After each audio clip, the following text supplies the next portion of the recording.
Welcome, everybody, to another edition of Personal Flash Paper. I am your host, Randy Glenn, and with me tonight, as always, Ryan Moore. Yeah. Excellent. Yeah. Hey, everybody. And the fickle bitches guy, Rob Baker. That's right, because my dice tonight were fickle bitches. I love it. Yeah. On tonight's episode of Personal Flash Paper, we are going to do a new segment, Tales from Social Media, where we basically steal all of our podcast ideas from things we've seen on Facebook from other people because we have no shame at this point. Zero shame. Well, flattery is, the most something. Did you just figure he just said that completely backwards? Yeah. That imitation is the most flattery. sincere. Flattery is the best form of imitation. Yeah, there you go. Imitation, yes. There you go. Rough day. Rough day. I can tell. I can tell. So tonight we're going to talk about at least two things. Maybe more. We have two things written down. We have two things We're written going to go down. on a massive rabbit hole at some point. We could at some point. It'll be all right. It'll be my fault. But we're going to talk about. I can't remember where this came from, but it was another podcast that posted on Facebook. It's eluding me right now. Because it's been a rough day. Chess clocks. Let's talk about chess clocks. And another thing from that was just in our area, and we'll get into it a little bit later, commission painting and how to deal with somebody who doesn't pay you. What do you do? What are your avenues? You see a lot of new people. Yeah, there you go. Crack the knuckles. Yeah. Hey, yo, cousin Vinny, come here. Listen, we're gonna take him down. You know, He's not going to pay me. he's not gonna pay me. And I got something to say about it. I got something to say about it. So before we get going, so let's tackle subject one, which is the chess clock. And I was reading on social media, somebody else had said, chess clocks, try them out. What do you think? And the competitive type of people. And I don't ever want to post on social media because the amount of stupid that comes out of social media most of the time, it kills my soul. So You have a soul? Nah, it's a very Very little, small. very small, very small soul. Big D energy, small soul. So chess clocks. I don't feel like they're controversial in Infinity the way some other games want to do it because the way it's used. But I want to put this to you guys more as a tournament organizer perspective because both of you do that. So does others. And one of the big dudes. When you have that, it came down to game time, and at some point in the thread, the guys that were chess clocks are the best thing I've ever were the game length that they were playing was stupid. I mean, like they weren't playing long enough games. I felt like it, and so if that's the issue, then So the question I've got with that is the standard, as I understand it, ITS time limit is 1 hour and a half.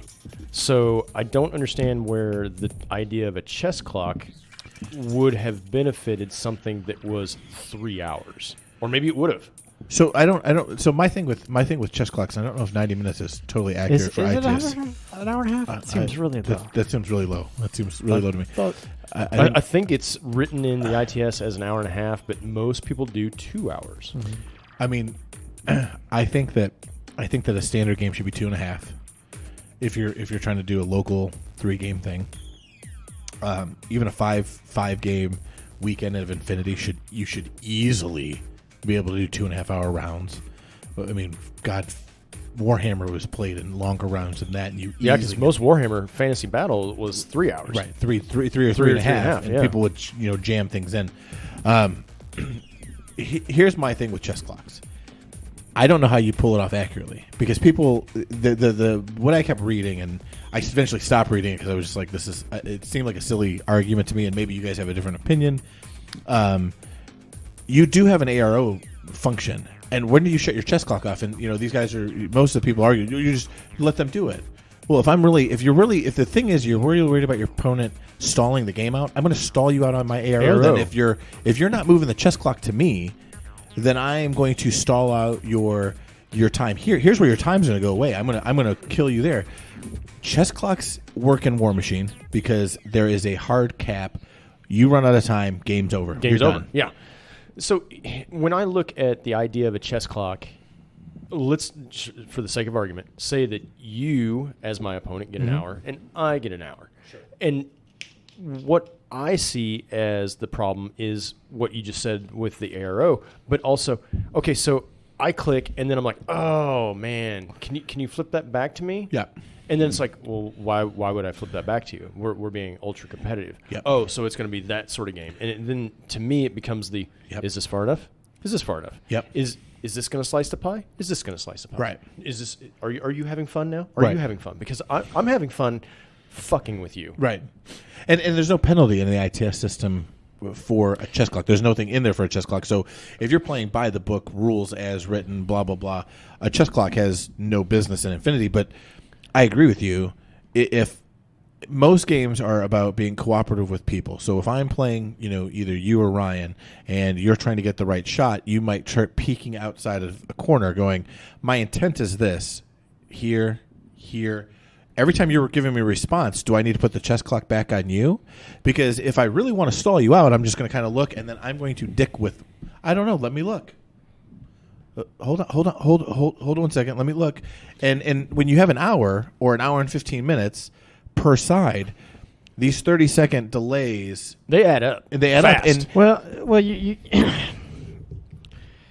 you combine some things there that shouldn't be combined, right? Because you're talking about if you're playing against somebody where you're using chess cocks, I'm like, can I move out here? Can I move out here? Chess cocks. If I move out here, can you see me? Can I move out here? See? And my opponent's like, yes, no. And if their goal is to run my clock down, then they're not going to let me do that in the first place. I'm going to move, then they're going to acknowledge whether or not I can see. You have to have to move, right. but like they're going to. So I'm not going to worry about that, right? Because at that point they're like, no, is that where you're moving the model? And then I'll look to see if you can see me. I'm not going to say, can I see you here? Can I see you here? Right. So you're probably not going to have that same person is probably not going to exist unless their whole goal is, I'm going to win from time. In N4.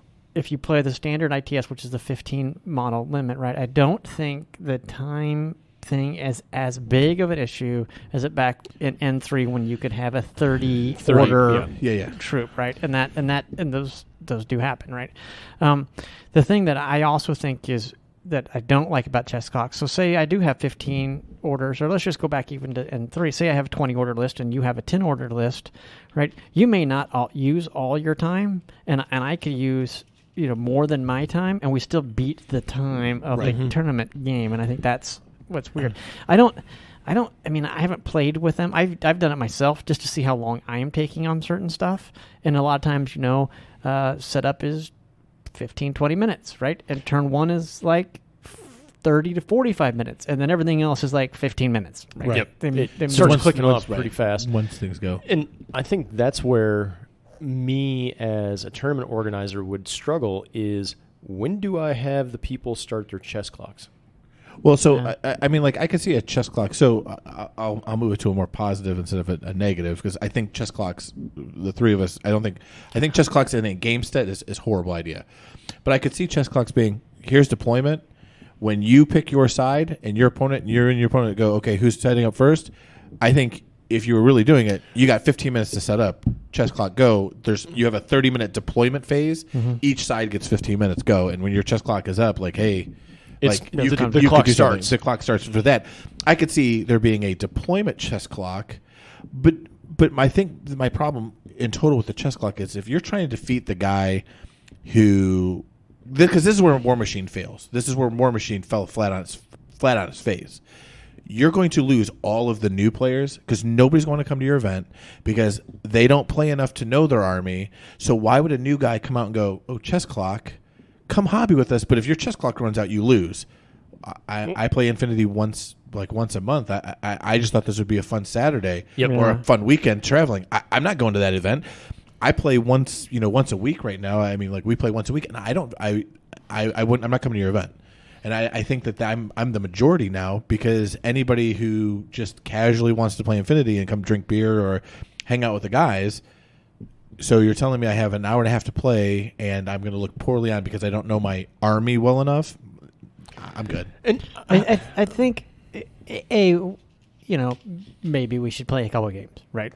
Using it just to see what effect it has, because I do think there's also, I also think it does a mental shift too. Your mind is now going, you're probably going to make worse decisions because you're trying to beat the clock, right? And that's going to make you. I mean, that's, that's literally how game shows function, right? Yep. Well, you panic and you make the wrong choice and you lose the millions of dollars, right? That's part of that system. But I think individually, like I said, I've done it before, and I've used it just trying to speed myself up on stuff to make sure that I'm giving my opponent enough time. I can see the value. Yeah, That's where I can see the value. And I think that's Of a more self-practice, of a, yeah. a self-practice thing. I do think Randy's right. Like, you may have people that are a little newer to the game. However, in the same aspect, if I'm playing the tournament and it's round one and it's a blind pairing, and I'm playing and I'm more advanced than somebody else, and they slow play me, and they maybe have flipped one switch where my next activation I was going to flip everything and win, but I'm out, and I'm like we've played one turn, Yep. maybe two, right? And I'm like, that's going to suck for me, because now I'm going to get dinked in the ratings when I could possibly be a better player. Now, and it happened to be in War Machine. This is the reason I say it. Sure. So I played War Machine Hordes, and was when Hordes first released, and they did this big monster killer event here, and it was this rotating thing. It was really quite interesting. And I played a guy, and I had a model that I placed mid-table, and if he hit you, he basically takes one whole spiral off of your beast, right? And so he's very deadly. Your opponent has to take care of him. So my opponent spent all these resources to drop that guy. While doing it, all my other stuff is just picking at all of his other things. Right? It didn't become apparent to me till we had like 15 minutes later. I'm like, oh, this guy has slowed way down in his play, and the game ended. And literally, if we had gone one more turn, I would have probably tabled him. Mm-hmm. But I hadn't killed anything outright. But everything was literally within death zone, and he killed the one model, so he scored a point, so he won. But anybody that came across the game, I was handily crushing this guy. But he won the game because of that. But see, I feel like in gaming, we're always artificially solving problems that aren't really there, because the guy who is going to slow play you is going to figure out the way to slow play you with the chess clock too. Yeah. It's not going to matter. He's going to get you. The slow play guy is going to slow play get you. He's an angle shooter. So anybody that plays poker knows what an angle shooter is. They're trying to find a way. So, if, like we said before, if I want to angle shoot you in a chess clock and we're switching back and forth, I'm going to be a rule stickler to the max, and I'm not going to give you any cutting corners. I'm going to make you use extra time on purpose, and I'm going to be a dick about it. Well, and I think that's the issue. Is we're talking about the person, right? As we in the Kansas City area are trying to foster you want to belong somewhere. We are an open, non-necessarily exclusive, but we want you to fit into our community. From my perspective, when we were talking about that guy, that's what we're trying to weed out of our garden. Right. Yeah, and I also think I don't think it fits in Infinity or works real well in Infinity because of the ARO system. I really think that's the one piece that really breaks it, because again, where does that go? And then so like if we are then so I move and I click the clock and Rob goes for his ARO and he looks around, he makes his ARO declarations, and then it clicks back to me and I make my counter ones. Is it still my turn? Because then Rob could go, okay, well, I have a ballistic skill of 12, and you're in cover, so that's a -3, but I'm in wing team, right? Yep. So I think, so whose time is that? Well, right? and the other thing is, and you might not even be slow playing, because I don't know every stat off the top of my head. I know some of the models, and even if I played every day, I'll be honest, I don't give a shit to know all the stats of the models or your models. I'm going to look at my sheet, and I'm going to have to do the little line thing. And if you're the guy who, when I'm remembering on the thread, well, you don't change the chess clock for AROs. Okay, cool. So it's your turn. I'm looking at my stats. I'm not slow playing you. I honest to God have to look. Yeah. Like if you want to pull up my sheet because you have your courtesy, you can look at it and tell me. But I don't give a shit what you're saying. I'm going to look it up myself. We're playing a game. I want to look. And the thing with Infinity to me is it's supposed to be it's a fun cooperative game, and I think it could work in people who are experienced players looking for a higher level competitive environment, and they go in knowing the rules, they know how everything's going to set. I think possibly there, but in your general 50-man, hey, come for the weekend tournament, I don't think it's going to work. No, because of the. You're not going to be a 50-man tournament. You're going to get 20 that are super hyper competitive. And let's be honest, that's going to change the environment of that tournament. Because at that point in time, you might as well be playing for money because it's almost a blood sport. Yeah. Well, I mean, I think when you talk about it, I think you're right. You could do it, but every time somebody brings up chess clock, I can think of 3 reasons why it's a good idea, and I can think of 20 ways to beat your chess clock. Yeah. I can think of way more ways to beat your chess clock, and I'm not even that guy. I think to me my biggest issue that I would have is I'm going to forget to hit the chess clock. Oh yeah, and you know what? The person that he's playing against is going to do? Go.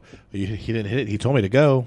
Okay. Yeah. And your time's I and God, I've seen that in War Machine where somebody said, "No, it's your turn, go," and he didn't hit his clock, and the guy started going, and here's his time, just tick tick tick tick tick, and then by the time he realized it, well, you can't go back now. Nope. Stop your clock. You just ate. But but the thing is that flipping it on its head, chess clocks for training, and you're wanting to become competitively proficient with your arm, I think it's a great idea. Mm-hmm. I think then you do get to time yourself like, hey, I'm going to time myself how long it takes me to set up. I'm going to time myself how long it takes me to take this first turn. I want my decisions to be a little bit quicker, my target priority a little bit different, because I don't want to show up. Because I think that N3, with the biggest complaint was, oh my God, you have a 30-man Ariadne list. Yep. Mm-hmm. And turn 1 for you is an hour and a half. Like you literally sucked up all the time because you didn't know. And I get that for a not, I don't even say super competitive, but for somebody who enjoys playing and wants to come to a tournament, to stand there and watch somebody not know what they're doing with 30 orders, that is a problem. Like, that kind of is, because you're at that point, you're so new at it, you're wrecking the game for everybody you're going to play against. And I want you to play, but I don't want you to bring 30 orders if you don't know what you're doing. And then you have to look up 30 different, new guy with 10 guys with a 10 order list and new guy with 30 orders. That's a big difference. And honestly, I think that's one of the reasons why they streamlined it down from 30 to 15. Here's your tactical window, boys. Deal. Mm. Yeah, probably. To me, that's where chess clock is a good idea. I think it's practice. I think it's playing an opponent and in a practice game going, I want to become better and quicker and cleaner with my game. Yeah. Can I'm going to use a chess clock. Maybe you aren't, but for practice I am. I'm just going to see. I'm trying to be under an hour, 15 minutes, or like you said though, certain lists use more time than others. Infinity isn't. The points are the same, but the order lists aren't. I mean, it's not cookie cutter. It's not cookie cutter. No. Yeah, and I think that's where Infinity is really interesting in that aspect. Is if you are playing and you are constantly seeing that your games are, especially if you do tournament stuff, and you're constantly seeing that you are not hitting the limit. Like, say it's a 2-hour tournament and you're not finishing your games consistently, then maybe you need to look at the chess clock, right? So is that time sync on your turn, and in what part of your turn? Like, is it your ARO decisions? Is your setup? Is it what's going on? Because you're the only common denominator in those games, right? It doesn't necessarily mean that it is yours. It could just be there are people you're playing. But I do think a timer in a practice game, if like tonight, in my game against Wolver Mike, if I would have had a timer, I think I would have come in under that halfway point because our game was really, really quick. But I know in other games, it's like, ooh, I need to think about this a little bit more. So is it me because I am the common denominator in that? Or is it the game itself because of the permutations of the game throwing different variables each time? Even though you are the same person and you may or may not be playing the same list, your opponent is always going to be the variable. Well, the table is always going to be the variable. So here would be what I would say to that. If I show up for you can look at this 2 ways. Either locally with every month you have a tournament, right? Like, so let's say every month you have a Saturday tournament. First Saturday of every month, you hold a 3-game tournament. Guy shows up, plays the first weekend, and he's constantly going to time and constantly doing it like, top of his turn too, right? Round stops. Oh, all right, maybe first game that happens, second game it happens. You're like, I really don't like this. Comes next month, does the same thing. At some point, as the TO, you have to kind of go up to him and listen, man. I'm going to dock you points and award him points if you can't finish your games, right? If you're constantly doing that. And I think the problem, to be honest, with this I think it's TOs are the problem. It's not the players, it's the TOs. And TOs are afraid to take action a lot of times because they don't want to alienate a group of people or a person who's going to bash their event. But in reality, if they just pulled somebody aside and said, hey, man, listen, you know, in a 2-day tournament where you're playing 5 or 6 games, first time it happens, game 1, could happen to anybody, right? Right. It shit happens. Happens game 2, and it's the same thing. I see a pattern brewing. Well, and what I was going to say is by game 3, if it happens 3 games in a row, something needs to happen. Your sample size is statistically there, especially in a 5-game, because everybody's going to go to that 2-day tournament knowing I've got 5 games. Well, I think we even had a fantasy tournament we played in, and that was one of the questions on the final thing is, did you complete your game? Did your game go all 6 turns? There was an event that I went to that was not local, and there was people that played through lunch. And I remember people that do that. And I remember thinking to myself, okay, it's great that you are playing through lunch, but that penalizes me because I ended my game. It's like, well, you know, it's bottom of 2, and I'm not going to have enough time to, you know, do my turn, even though you're going to have enough time to do your turn. We should end it here because that's fair. Right. See, the problem is Infinity, there is a lot of counter thought. Because I think we had like 3 or 4 different guys show up today that had never played Infinity and were kind of watching us play. Oh, yeah. At the multiple tables. And one guy was standing there, and usually you ask somebody, you know, what you have gaming background. And he played Magic, and I think he played Warhammer back in the day. And I was like, okay, well, this is like Necromunda meets Magic, right? Because you do something in response to I do something. And he was like, oh, okay, I get it. But it's that thought process, you know, when you're doing your AROs, and not even the ARO component, but when you're playing for a prize, right? And for the guys that do want to play for a prize, you can't just move a model out and go, oh, you know, they're not looking at that one. They don't tunnel vision. You know, good players don't tunnel vision to AARO. They're trying to look at the whole table. If I move here, what can get me here? And then what can get me when I move my next order? What is my target? You're trying to make a beeline or do whatever you're doing. So I don't know if there's – I don't know if the only way to stop – I'm just going to say it. A cheater is for the TO to step in. Chess clocks aren't going to stop a cheater. There's no rule or play thing that you're going to do to trip up a cheater. If a guy's way of winning is stalling the game out so that he wins, he's cheating. Let's be honest, that's cheating. And a chess clock isn't going to stop him. It's just going to make him adapt, overcome, and cheat the chess clock. Yeah. And to me, that's where it goes back to the analogy of pulling that weed from the garden. Because I am all about building the community. And here in Kansas City, we ran a tabletop and Cardboard Corner Cafe did a miniature game smorgasbord. And there was someone that came to the game, and I asked him, hey, have you guys, you know, it was a man and wife or male, female, whatever you want to call it. And I was like, are you guys familiar with miniature games? And the guy was like, no, we play D&D. I was like, okay, cool. You know, it's kind of got a role play element to it. Do you guys want a demo? And the guy specifically sat, you know, and I explained, you know, here's silhouettes, here's prone is this. And he sat his HMG on the top of a building all the way at the back so that he could not be seen, right? But then in his turn, he was like, oh, I want to shoot that guy that's out in the open. I'm like, no. You're being blocked. The same rule that this person couldn't see you. You can't see them. You can't see them. Well, that's stupid. I'm sorry, but that's how this game works. And it went on for 5 to 10 minutes where the wife had to actually step in and was like, look, honey, you are flat on your belly on the top of a building. You cannot see me. I can't see you. You can't see me. And it was just finally like, well, you know, maybe miniature games aren't for you. Right. And he's like, yeah. And I'm also, that doesn't make, I mean, so you're playing D&D and you're just like, hey, nobody can see me, but I can see everybody.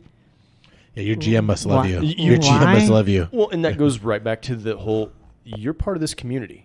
Yeah. And this is the way that we expect you to behave. Yeah. And so a chess clock, Randy, I think you're 100% right. it's not going to curb that person because they have a win at all cost mentality. Right. They themselves identify with, I need to be a winner. Yeah. And the only way that I can win is do these things. And I need to make the game a little bit harder, a little bit. It's almost like an elitist thing, because instead of having more people join the game, you want to cut the game in half or even less. Like you want to quarter the game so that you and your 5 friends can play together, and you're the only ones that are going to show up to these events, because eventually new people are going to go, I don't want to do this. Like I just don't want to do it. So if you were to ask me, do the benefits outweigh the pro and con chess clocks? I would say it's a gigantic con, and it doesn't fit the purpose of it. And I'm sure there's going to be people out there that are listening like, no, you're wrong. Well, I mean, I get it. Like, and see, I think it. Okay, so going back to the idea of a chess clock for deployment, right? It's good idea. Okay, that's fair. Instead of it being a 2.5 hour round or game turn or whatever you want to call it, it's now 2 hours and 15 minutes. You all have 15 minutes to set up. Sure. Once that 15-minute bell rings, I'm starting the clock, and wherever you're at is wherever you're at. Done.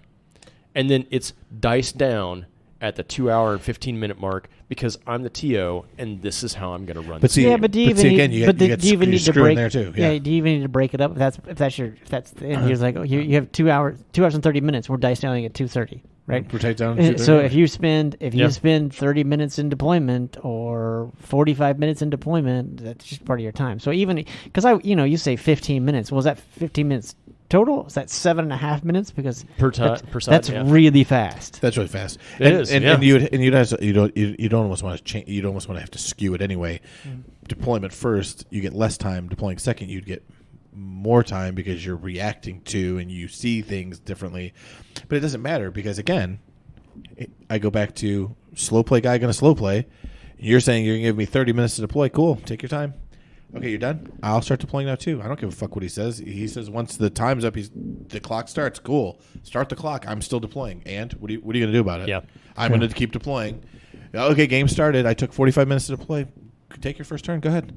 Yeah, and they're going to take their first turn, and here we're off to the races of slow play because there's no penalty. Because again, I'll bring it back to it's up to the TO. Yeah, to have to walk over and go, listen, man, if you can't finish your games, either I'm going to dock you points, or I'm going to just say he's the winner, you're the loser. I don't care what actually happened. Yeah, and I think you've also got the issue, like, so we had tonight, right, where we had people ask somebody else on another table, hey, how does this work like this? Can you give me rules? Yeah.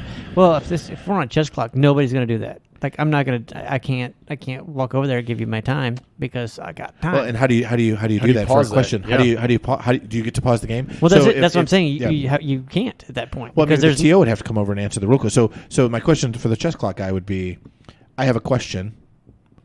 It's your turn. I have a question about the way it works. Your chess clock's going.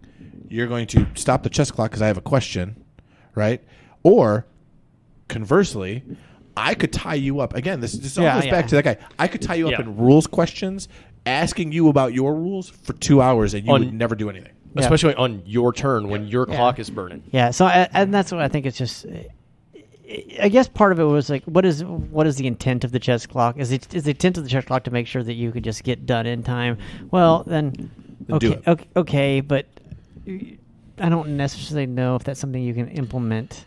Because even so, I mean, you have 2.5 hours. Maybe I only need an hour, and Rob needs an hour and a half. As long as we're done on time, what does it matter?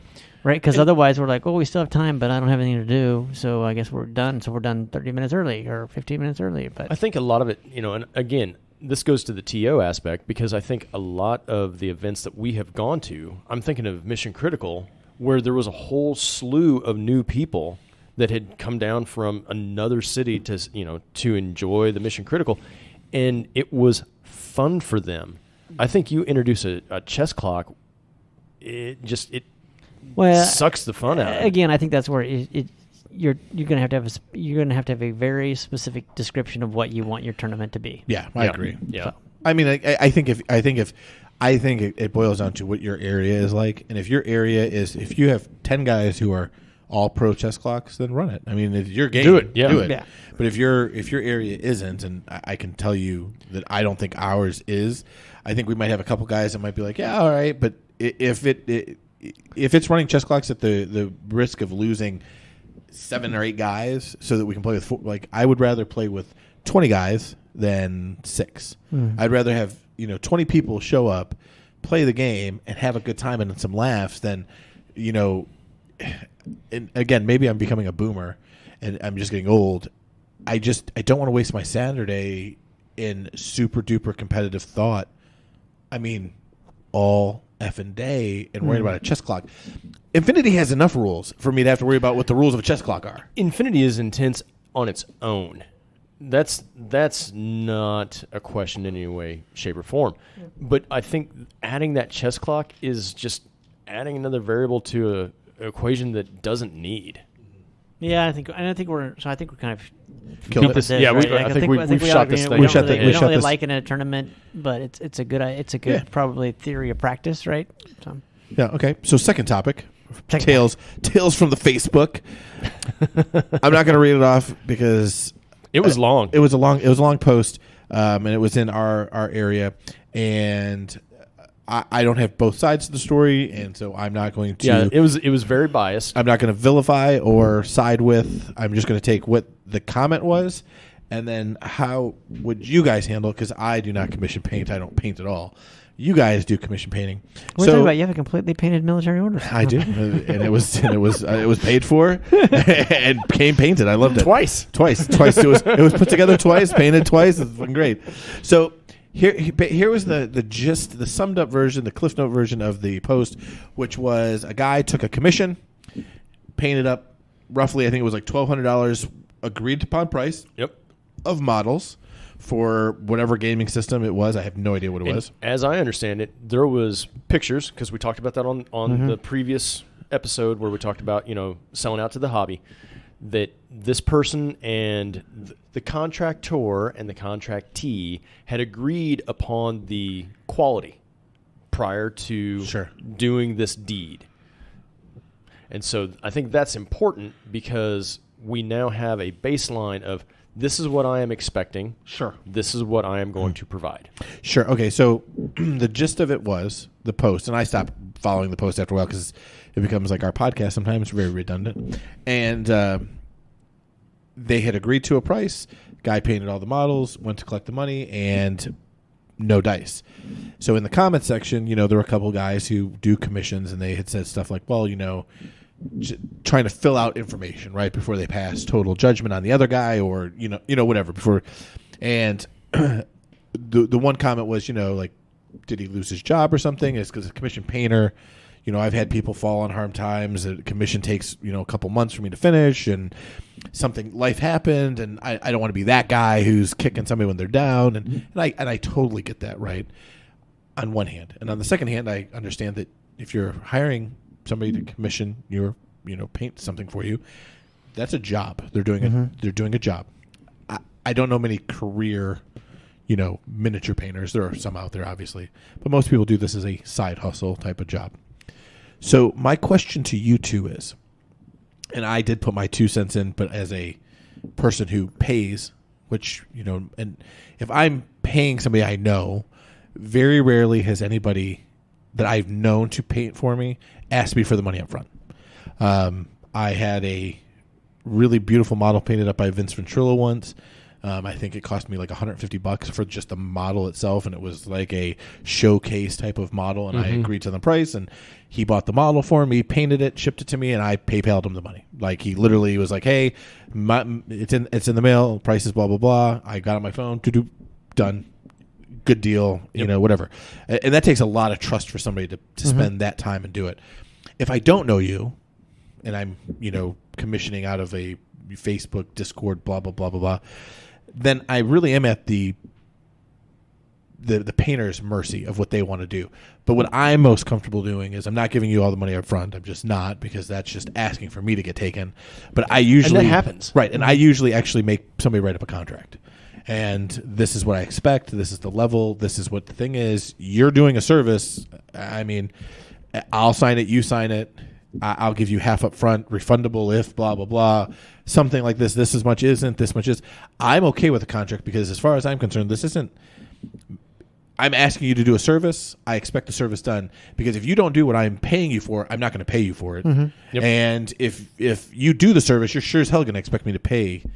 So I generally don't do commission work or commission painters that I don't know or don't have a couple references. So I would say that if you're going to commission somebody, get a reference or two. Don't just randomly hire a guy out of Poland who, like on eBay, says his work is professional, and you look at it and He's you're pro like, painter. Jesus Christ. Pro painter. Yeah. So, but how would you guys handle that same situation if somebody's not going to pay you? What would you do? What are the steps?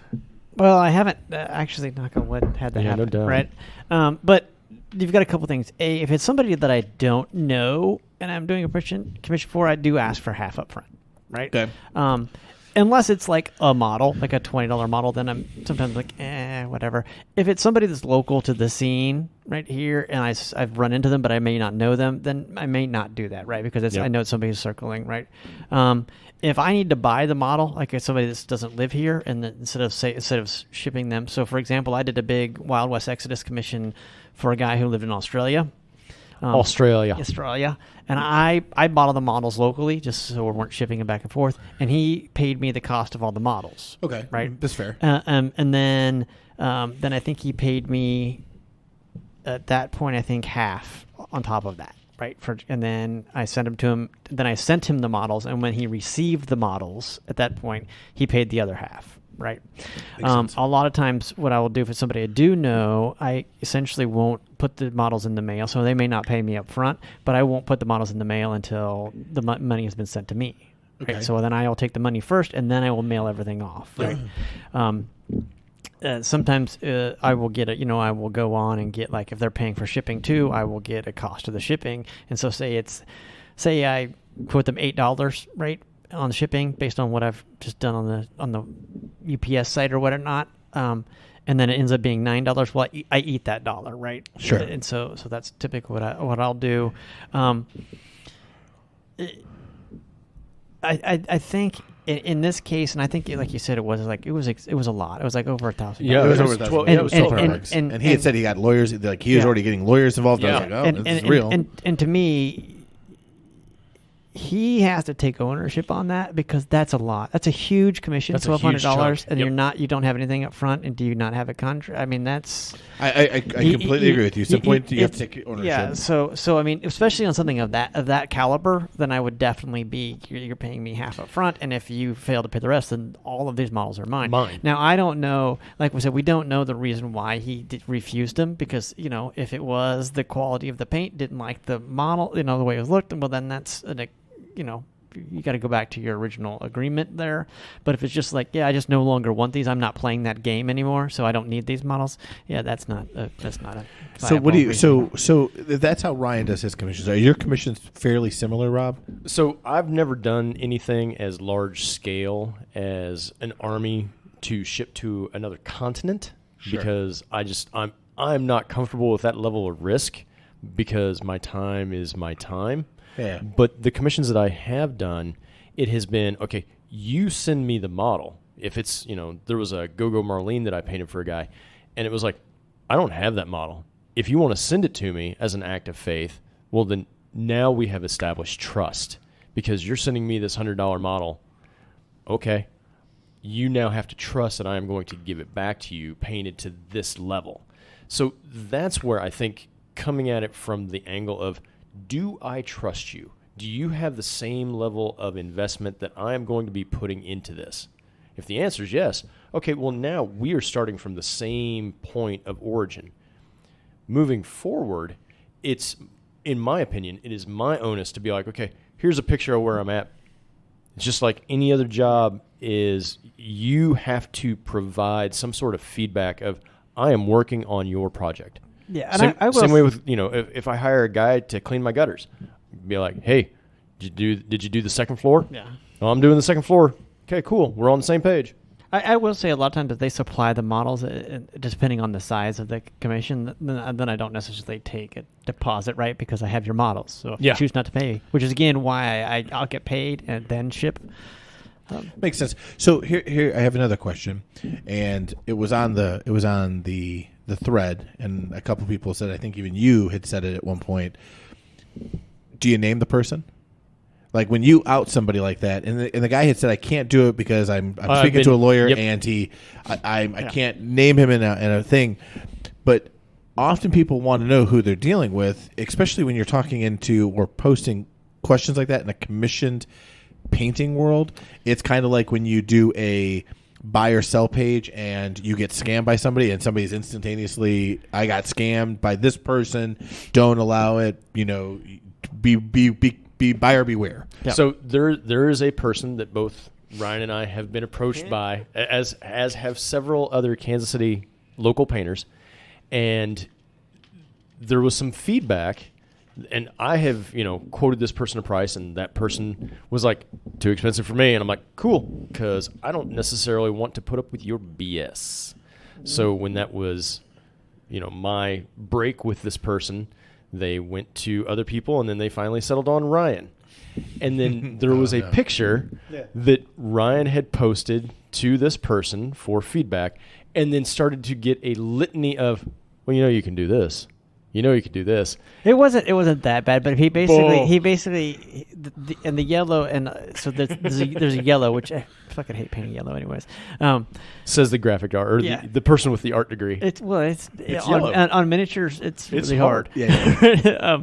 But anyways, in the pictures, it's very very vibrant, right? And I made a comment about it, and he was like, "Yeah, he goes, can we do something with that?" I'm like, "Yeah." And then he started telling me, "Well, a good wash." I'm like, I know how washes work. I'm like, so I don't really need your instruction here. That's not what we're going for. And also, you're like, I'm giving you the baseline bottom of the barrel here, and I'm just turning things out. Yep. And the funny thing is there's a group chat that Ryan and I both belong to, and Ryan posted it in there, and my only comment was, "Is this person from this state?" And it was yes. I was like, okay. Yeah. I know who you're talking about. Yep. Yeah. Well, the funny thing is, he will never listen to this, but no. I've been looking at his Facebook posts. I'm like, oh God, I agree. I disagree with most everything you're saying. So I don't really know if I want to do any more of these after I get this one done for you. I don't. Are you still working on it right now? Uh-huh. Oh Jesus. It's 21 models that I did a couple, and I sat on him. I mean, he wasn't in any rush, and work has been hellacious as of the last month. Jeez. I completely. I have never, subsequently, I have never had an issue with anybody I've ever commissioned to paint something. But then again, I am a very go with the flow. My Steel Phalanx was painted by Andrea Swan, and she did it. It was a steel, which she agreed to paint it for, and I think she bought the models. I think she did what you're saying. She bought all the models. I paid her for the models. She bought the models. She's like, "It'll cost me this much to buy the models if you send me the money," and I did. And then she's like, "I'll bring it to Blood in the Sun, and I'll give it to you there." And sounds good to me. Yeah, shipping. And it's a nice paint job. And she said it, like, "What's the quality?" I said, "Tabletop is fine," and that's what she painted. I mean, to me, it's better than tabletop because it's better than anything I could do. And I think it was, I think she quoted me like $5 a model or something. It's not bad at all. And my Steel Phalanx is that's super cheap. Yeah, that's cheaper than I do. Yeah, maybe $5. It might have been more. I could be. This is 7 years ago now, I think, or 6 years ago. So I don't know what she did, but Brad had started the podcast. Me, him, Brad. Me, Grant, and Brad had started this podcast a long time ago. So she was doing a favor. As far as I'm concerned, it was a favor. It was a sweet deal. So I feel like if somebody's cutting you a stupid deal on something, shut up and take the deal. Yep. Yeah. Give them some leeway. Yep. But the model that I had Vince paint was a Harlequin model, and he just said, "What's the color palette?" And I said, "I'm no good with colors. Can I send you a picture of what I'm thinking in my head?" And he said, "Sure." And so I sent him a Japanese the blossom, the cherry blossom. Cherry blossom. Thank you. I sent him a picture of the cherry blossom, not the. And I was like, "This is the color palette I'm thinking." And he was like, "Wow, perfect, easy peasy." And he was like, "I actually would. I would love to paint those colors anyway." I'm like, "Perfect, thank you." Done. Yeah. Send it to me, and I'm super happy with it. And then I've bought like armies that were painted, or I've had somebody painted. I remember I was going to go to Adepticon and play in a tournament, and I had somebody rush a Night Army for me, and I was like, I want 3 color minimum just to make Adepticon standard go, and he was like, $3 a model. I will knock this out in a weekend, and it was like 50 models, and he was like, Done. Yeah. Okay, cool. And I didn't care what they look like. I look at the paint job now, and I'm like, God, that's not really good, but $3 a model. It saved me. 3 weeks doing it. So I can't imagine not paying for it, and I can't imagine being super. I would only see myself being super particular on an army as a purchaser if I was paying top dollar. If you said it's $20-something a model, and that's my display price. Like I don't even know what you guys would charge for a display quality model, but if it's a small, Achilles size model, like S2 size, yeah, and $25. Well, yeah, I might get a little bit more picky. Like, hey, man, like I'm not. You're gonna have to paint the lines on this one. Like I'm not gonna take an oopsie to the face. So when I read the thread, when it came across my news feed, it was like, this person has posted here, and it's, kind of got a hot topic. I was like, ooh, this is in one of the groups that I moderate. I better pay attention. When I read what the person had posted, I was like, oh, I'm pissed now. I'm pissed for this person. Then I had to kind of take a step back and look at it from the point of view of, well, there's more to this story than what is being presented. So while I want to know who the person is, I am more than willing to give due process and hear the other person's side of the story, but I don't think we ever will hear the other person's side of the story. So I don't know if I'm putting myself into the perspective of the commission painter being hosed over and feeling an anger or rage, or if I should be more judicious and remove myself from the idea of being a commission painter. Well, it's hard. I think I said before, I'm like, that's a big commission. It's a big commission. And you did all the work up front with that. Then a lot of it's on you. I mean, I'm like, it sucks, but that's part. You got to learn that lesson. Well, here's the thing, though. I'm reading this again, and when it was posted, I read it, and it was a couple days ago, and I read it kind of quickly, like I do everything late at night on Facebook. I kind of skim it and then kind of read the comments. I'm going to actually read a lot of this post because it makes more sense to me now. And I actually, when I read it again, I kind of almost side with the other guy, just because if you're going to be stupid, you deserve to get your money taken from you, kind of. And I hate calling somebody stupid, but I think when you're inexperienced, but I've always lived by the following philosophy. The first time something happens, shame on you. Second time, it's shame on me, right? So we shouldn't be shaming people. We right. So the person wants feedback from the miniature painter group here, and it's a commission painter question. And it says, up until last weekend, I have always insisted on a client's payment after the project is completed and after is capitalized. Mm-hmm. Which, okay, I mean, that's how you want to run your business. That's your prerogative.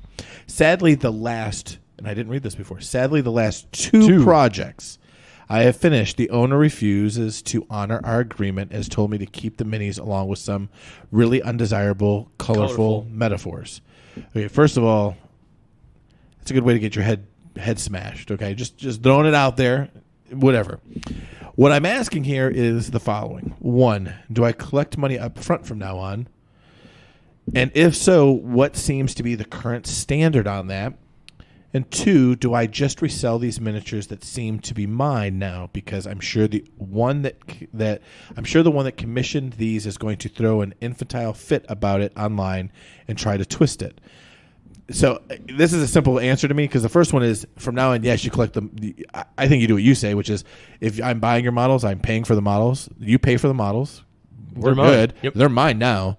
So really, you have to hope I give it back to you, but I'm good. Mm-hmm. If you wanna pay for the paint before I ship it to you, cool. But you're not getting this back until I have all the money, unless again it's a friend or somebody that you've worked something out. You know them. And the second thing is, I don't give a flying fuck what the other person says. If you're into me a G, I'm selling every fucking thing you have is gone, and you can twist it however you want. Because if you don't have the money to pay for fucking models, you don't have money for a lawyer. You're a broke ass bitch. Suck my dick. So here's the thing Randy about that just though. almost dropped the mic on that. But see, here's the thing is, so when he reads that, right, he says that he's not paying along with some colorful words. things, right? George. Well, that tells me there was something else there. Like there was an interaction between the commission painter and the president that maybe that we're not getting, right? And so maybe he's refusing to pay for him because the commission painter said or did or something, right? So when there's that possibility, but also like, do I sell them? Well, yeah. Why would you not? Yeah. So he may be out from that initial work. He may have more work to do to sell them, and if he's not able to sell them, well, then that also was like, so what's your level of painting? Like, is that what I mean? So it does bring up a lot of questions. Yeah, when I read that, I was angry. I was like, oh, but at the time I was at work. Right, so I couldn't devote the time to read and digest and respond. After work, I reread it and I was like, oh, exactly what Randy picked up on is there are other pieces that we are not seeing from this story. However, there is a cautionary tale in so much that, okay, take half, paying money for models, you buy the models, there is a level of trust. Yeah. And the other thing that I thought was interesting in this post is there's no pictures. Yeah. There's a picture somewhere, so why not show the picture to back up your claim of I am in the wrong on this. Now, he is under legal counsel, so there may be some, legalese that's happening, but which is kind of weird to me too, because I'm going to be honest, I'm surprised any lawyer would waste their time on a case of $1,000 when you're really talking small claims court stuff. Which you're gonna file yourself. So there are a lot of things in these stories that don't add up to me personally. Yeah, and that's why I say this is one of those ones where I don't want to pass judgment either way. But if somebody really did stiff you, I mean, I would sell everything that they had, and I wouldn't lose any sleep about it. Yeah, I mean, it is what it is, and I would rake you if I was completely in the right. I would rake you over the coals with it over social media. Like, I would make it so you could never show your face in a hobby store with regulars again until it is what it is. Especially, and for those of you that aren't familiar with the Kansas City area, there are some very good painters, and there are some very good game designers, and there are some people that are very much plugged into the painting hobby and network.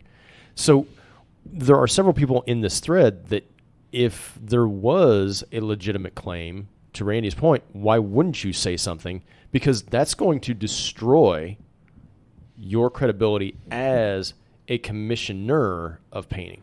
Just like with the person that Ryan and I have dealt with, I don't want. I can't wait to find out who this is. I can't wait. You don't know. Oh, I don't care. I want to know. So when I see things post, I can go, Yeah. After the show, I'm going to tell you, and you're going to be like, oh, that mother. I think so. The whole thing is, I think, very interesting. I do think there's some probably dubious stuff that we don't know, right? So, but I think the idea is, and there's some people that posted like, well, I would never prepay for somebody to do something. Well, if I'm buying the model for you and I'm doing the work, then you're going to pay something. You're going to have to take that leap of faith. And even so, like a lot of times I'm wondering if they're sending me models, or doing that stuff. Well, I mean, yeah, I do have the model, so that is like if this doesn't work, then I've got this model that I'm selling, and it's mine. So that so that is essentially a down payment. Now, if you're supplying me all the models, right, and it's say 10 models and they're $20 a pop, if I know the value of those models is around $10, so I'm like, oh, that's essentially half of what I've got. I'm going to paint them up. If you don't do it well, then I sell them for $20, and I'm going to get out of the same thing. The thing I would always ask somebody that says I don't pay for anything up front, I question if they live in the adult world, because I want to know who you can hire that doesn't take payment until their work is done. Other than like getting a haircut or something like that, have a contractor walk into your house. They're going to demand. When we walk in, I want half of it up front. I want a quarter of it, like a gardener, almost anybody to do major work that costs any sort of money that isn't just something that like wasted 30 minutes of their time. Anything that's going to take a significant amount of where you're logging 40, 50 hours of work, Yeah. Oh yeah. they're going to demand payment. And even so, even take it, extrapolate it even to a more asinine correlation here is so like when you go to fast food restaurants, you pay them the money before they hand you the food, right? Yeah, it's true. Sonic, which is a fast food drive-in restaurant here, they used to be the big thing where they would actually use in their advertising. They would hand you the food before taking your money. And they actually made a point of saying that to people, like, we'll hand you over your food. And that was like one of their, tags there for quite a while. Like they would use it in the thing. They also like, we don't start cooking until you order. But the thing is like, and then they would make a point of it. They would hand you your food and then get the money from you. And part of that's the same, if that's unique, then in the adult world, you're prepaying for a lot of stuff and you're just not even thinking about it. Yeah. Yep. I get that. So, I unfortunately, I think we were all in agreement tonight. Nobody was playing devil's advocate. Nobody about it. So, game night tonight. Lessons learned. Go. Dice are fickle bitches. No. I mean, that's literally what it is. Because You should have. so there was several times tonight where it would be like, okay, I need an 11, 12 would be the number on the dice roll. I need a 15, 16, 16, 3. And then my opponent, Mike, would roll a 9 or a 5.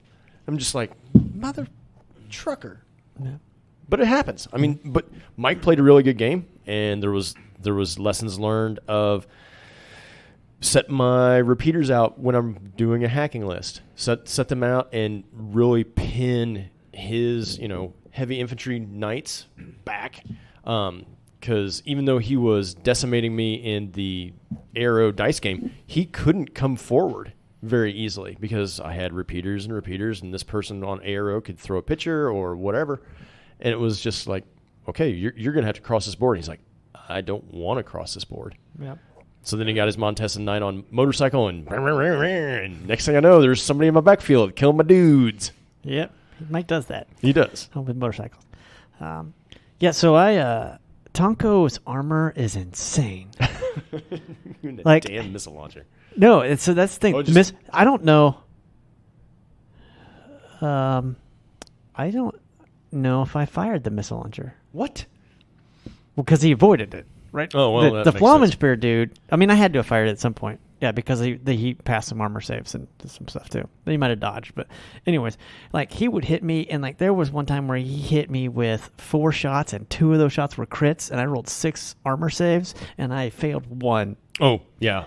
And then so we started, my bottom of turn 1 was my turn, and I think both Tonkos had a wound on them, and the Daiokai had a wound on them, but they literally were just tanking armor. So I think that what I needed to do is I had some stuff that did not go well, and basically I had to just rethink my line of attack. Yeah. And once I shifted, and then I was able to do a lot more damage. And I think if I would have shifted and done that piece, which was a Desperado and Rushi combo that got into his side quite easily, and took out his 5-man link team. And I think if I would have done that piece first, it would have actually I would have had more orders than either push that duo up and do more damage that way. Then it would have been that I was trying to muscle some stuff in.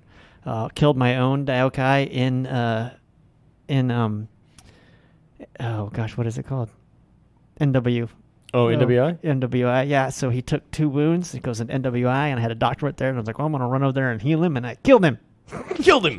And it wasn't even a Pano doctor. Oh, man. So, 14, because they don't have cubes. Can't reroll that. So I had Sophatech, because I was running Aleph tonight, running Sophatech, got a Udbot up into base contact with someone that had lost a wound, and had to spend 2 command tokens. So it was the order, fail, command token to reroll because of cube, fail, cube, reroll, fuck, Yep. yeah. No, I was just I've had that happen. But and I think we rarely really did not play much. We played Firefight, which I think is what you played. That's what we played, yeah. And we didn't really play much to that. We were trying to kill specialists. We were trying to kill lieutenants. And the one thing is I got in his link team, and he was playing White Company, and so I knew, and he had John Hawkwood, right, but John Hawkwood does not have to be your lieutenant. And so when I got on his link team, I killed the doctor, and he had a dude with a Flammenspear, which was a orc, I think, with Flammenspear, two Fusiliers, one of which was a doctor, and two CSUs in there, right? So I killed the doctor and one of the CSUs on my first volley because they were shooting through smoke, and both of them failed their shots back or dodge or whatever it is, which was great. One of them went completely off the table. The other one just went unconscious. So then I moved and did some more shots, and his the other Fusilier survived and dodged out of the moved over, was out of the way, and I went over and I killed the Flammenspear guy, and so basically the entire link team was dead except for that one Fusilier. And I spent another, that was it. I spent another order, and the Flammenspear guy, I put 3 shots in, and the Fusilier who was just proned, tucking up there, I put 1 into him, and I ended up killing that guy. And I split it, knowing that I really needed to clear the Flammenspear dude, or not Flammenspear.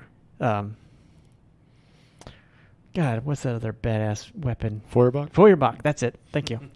And I knew but I was like, I just want to try to kill that Fusilier, because if that's your lieutenant, turns out it was. Now Hawkwood has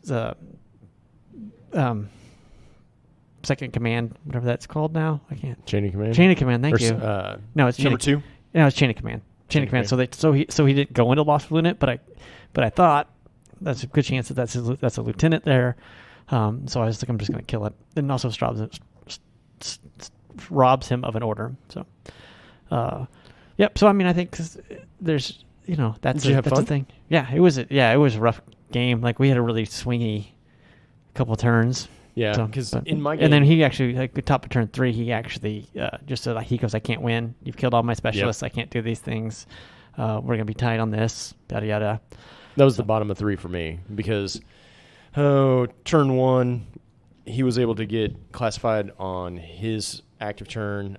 I was able to get classified and pull from the panoplies on my active turn, and then pull from the panoplies at the bottom of 3rd turn. And then he just had more orders, and the Montesa Knight was running around. I was just like, son of a monkey. Well, what about you, Randy? Yeah, Randy. You played tonight. I did play tonight. I did in fact play tonight, and I learned to just be better. Just be good. Don't be bad. Don't be bad. That's the lesson I learned today. You learned the get good noob? I definitely learned get good noob. What I was proud of myself for. That's good.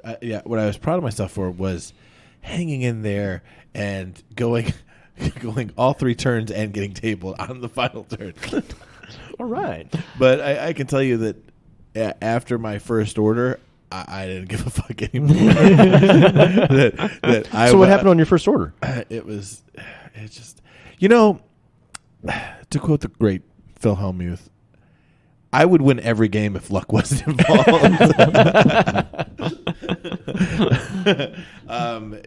I have a problem playing this game, which is I don't care. I just want to throw dice and have some laughs and joke around, and I don't take it too seriously.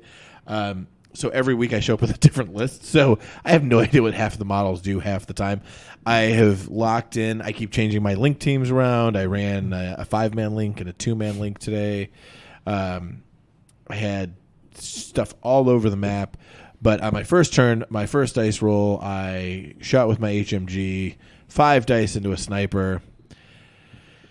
And I rolled 2 20s, a 19, an 18, and a 1.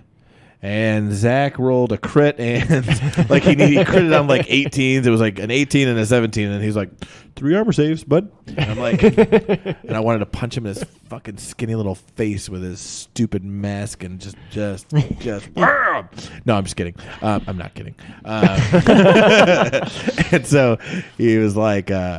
So, of course, I rolled. And then, of course, when you have to make those 2 20s, 19, no. So, that there goes my HMG link leader, first order of the game, unconscious. And so I'm like, motherfucker. Or it might have been the second order. And Zach's like, well, you can do other things other than try to kill the sniper. You can do what? do what when you're playing Tunguska and you have Mary problems and 2 other hackers running around with a bunch of repeaters, and you it's all over the board, and I have heavy infantry. I was gonna say everywhere, you got HI out the wazoo everywhere, right? And so I'm just like, and I finally looked at him and I said, Zach, I know I'm not very good at this game, but let me ask you a question. If I somehow avoid that sniper, which really isn't a thing, what happens on your turn then? And you get to move your pieces up, and there's still a sniper sitting in the damn sitting right there with a quarter of the board locked down, not to mention all this other shit. And he's like, oh yeah, I guess that's a good point. Yeah, so I guess I'm gonna have to kill the damn sniper, dude. And so of course, like, I moved the doctor up and I tried to revive, but of course as soon as I moved the doctor, he could see the doctor. So the sniper got the doctor, but the doctor got the HMG up, and then 3 orders later, I finally killed the stupid sniper after like nail-bitingly making check Armor after save, check. yep. And I got my Blackfire got killed by a goddamn Warcore. I was like, all right, I'm gonna peek out here and I'm gonna shoot your Warcore. And he's like, it's probably gonna die. No, that's not really a thing, because when I peeked out and he shot at me and I shot at him with all my dice, I rolled. What are you looking up? Workers don't have Yeah, weapons. they've got a flash pulse. Yeah. No, was it a Warcore then? Well, I don't know. You tell us. Yeah, I thought it was your a Warcore. story. I thought it was a Warcore. Anyway, whatever it was a shitty model, and I got killed by the shitty model, and I was very, very upset. I thought it was a Warcore, but it could have been something. Probably just Who knows? Corregidor Jaguar or something. No, it wasn't that. It was he was playing Tunguska. So No, I just wanted to say Oh. Corregidor. Crotchidor. So anyway, so his like little 8-point model just obliterated my Blackfire, and I'm like, that's a thing. Yeah, because Mike was playing Pano military Yeah. orders, right? Yeah. And you guys were having your, little powwow, cheerleading session before the actual game started kicking off. And he had 2 Blackfriars in a 5-man link team with a backup dude in case I dropped one. He could reform that 5-man link team. I mean, he was playing it. Yeah, like, And I get like Wolver Mike to me plays competitively. oh yeah, he's He's there to play competitively. Yep. Like, that crew that comes in, him and Andrew and everybody, they're playing competitive, and that's cool. Like Zach, I think Zach is kind of a competitive guy. He was really good before he took before COVID. Oh yeah, made him take a break. I think there's a lot of really good players in Kansas City. I just, like I told Zach, I just don't care. Like I just want to throw dice, and I feel bad for some of the competitive guys when they have to play me because I just don't care. And so in a competitive environment, I'm not good practice for you, because everything that you're supposed to do, like he was like, why don't you just dodge? I'm like, I don't feel like dodging. Like if I'm going to lose, I'm going to fucking lose shooting at you. Maybe, I don't know. I'm going down swinging. Because let me tell you what, I get 1 dice, right? And maybe I crit you, maybe I don't. But I'm still dodging on a 14 and you're still hitting on 17s and 18s. So what the hell am I trying to do here, bud? Because if I do dodge and you still beat the... okay, I'm going down. So if I'm going down swinging. I'm biting. Oh, I think that's a good place to Wow, do. yeah, That's like that. I'm You biting. like that? Well, I mean, you guys you've never played with Zach. I've already been felt up today. So Hey, I'm talking about the people listening. They've never played with Zach. They don't know that your testes are about to get tickled. Zach is a testes tickler. yeah. So there's a guy in a giraffe sitting in a bar getting hammered. Giraffe gets a little crazy, just overdoes it, passes out. You said draft? Giraffe. Okay, Giraffe. Giraffe. Because I heard draft too. I I heard was like, draft. I don't Okay, know where so this is there's going, giraffe. but I'm So there's a curious. giraffe in a bar and he's getting hammered. Okay, Yeah, got it. with this guy in the giraffe in the bar and they're getting hammered, and giraffe gets drunk, passes out, falls over, laying on the ground. Bartender comes over and he looks at the guy and he looks at the giraffe and he looks at the guy and he's like, "Man, what is that lying there?" He goes, "No, man, that's a giraffe." I'm so pissed off that I'm laughing at that joke right now. I'm so pissed. I tried to hold it in. I can't. tried so hard because I knew as soon as he said the words, What's that line? I knew what the punchline was going to be. I knew what the punchline, and I was like, "You mother! Why are you going to set me up like that?" And I still laugh. You still laugh. Yeah. Because Ryan's got mad dad skills. Wow, way to go, Dad! Yeah. You want another one? I got another Oh, one. God. All right, you get one more, and then we're out. Okay. What did the drummer name his twin daughters? Okay. What did the drummer name his twin daughters? And a 1 and a 2. Son of a bitch. Oh my god! If anybody still listens to our podcast, which I don't think they do, like I don't believe it is, they're going to crash their car while they're listening to this. Yep. I told that to my team because like I told that joke last week, and I told it to my team, and I'm like, "Hey, this one's for Katie, who's a member of my team, and who hates dad jokes." And so she was like, "Oh." She was, I hate that so much. I hate this so much. She's so mad. But it was like, haha. So, all right. Can we close it out then? Yeah, I think we're done. I think we're done for the night. Another part of the Infinity community mad. Another part happy.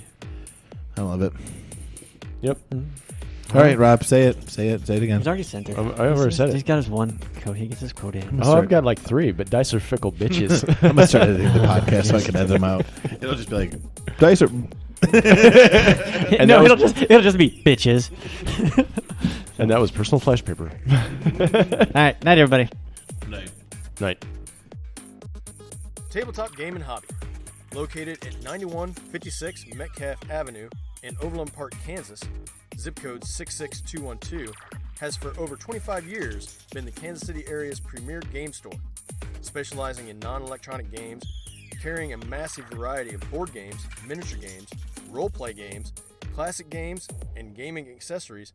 Stop by, see what we have to offer, or give us a call at area code 913-962-4263, or visit us online at tabletopgameandhobby.com. Background music. Flying Species. The Yellow Flying Cog. The use of these human works of music is granted under the current Creative Commons license terms and agreements. From the freemusicarchive.org from the artists as listed. Thank you.